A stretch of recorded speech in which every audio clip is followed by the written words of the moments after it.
Mandy and I welcome you to a blessed Palm Sunday.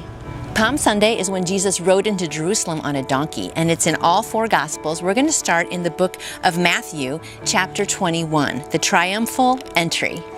As they approached Jerusalem and came to Bethphage on the Mount of Olives, Jesus sent 2 disciples, saying to them, "Go to the village ahead of you, and at once you will find a donkey tied there, with her colt by her. Untie them and bring them to me. If anyone says anything to you, tell them that the Lord needs them, and he will send them right away." This took place to fulfill what was spoken through the prophet.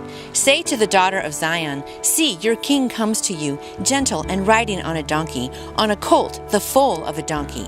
That comes way back in Zechariah 9, verse 9. Going on. The disciples went and did as Jesus instructed them. They brought the donkey and the colt, placed their cloaks on them, and Jesus sat on them. A very large crowd spread their cloaks on the road, while others cut branches from the trees and spread them on the road. The crowds that went ahead of him and those that followed shouted, "Hosanna to the Son of David! Blessed is he who comes in the name of the Lord! Hosanna in the highest!" When Jesus entered Jerusalem, the whole city was stirred and asked, "Who is this?" The crowds answered, "This is Jesus, the prophet from Nazareth in Galilee." And off to the side here I have, 5 days later they yelled, "Crucify him." People were fickle then, and they are fickle today. And that is true. A couple interesting thoughts from there. The disciples, they just followed Jesus and did what he said. When he said, just go and take this donkey, they just went and did it. It's kind of strange just walking in and saying, hey, we need this. But when they said the master needs it, those people knew that Jesus is the king and he's the master and that he needed that donkey. And that was a great fulfillment from Zechariah 9:9. And when they were singing Hosanna to the King of David, they knew that he was the great-great-grandson, right, of King David. And they knew that he was the Messiah. And then in Mark chapter 11, the same thing happens with the donkey. He says, go ahead and find the donkey, find the colt, and untie it. In verse 7, when they brought the colt to Jesus and threw their cloaks over it, he sat on it.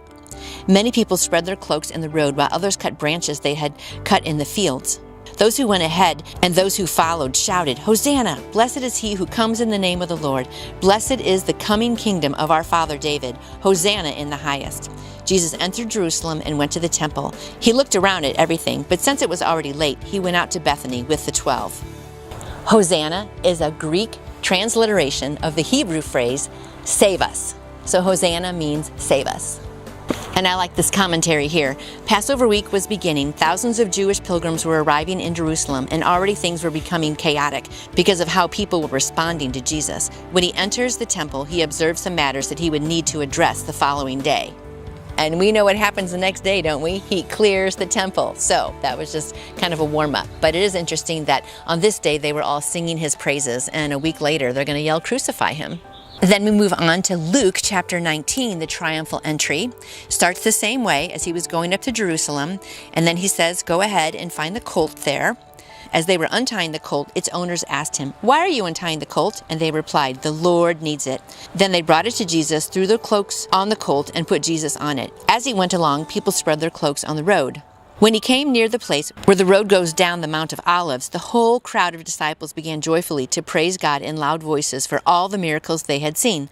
"Blessed is the King who comes in the name of the Lord. Peace in heaven and glory in the highest." Some of the Pharisees in the crowd said to Jesus, "Teacher, rebuke your disciples." "I tell you," he replied, "if I keep quiet, the stones will cry out." And there, the reference to the stones is actually the tombstones. He's saying that if the people alive right now don't cry out and praise my name, that even the dead people will rise and be praising my name because he is the king. Verse 41, as he approached Jerusalem and saw the city, he wept over it and said, "If you, even you, had only known on this day what would bring you peace, but now it is hidden from your eyes.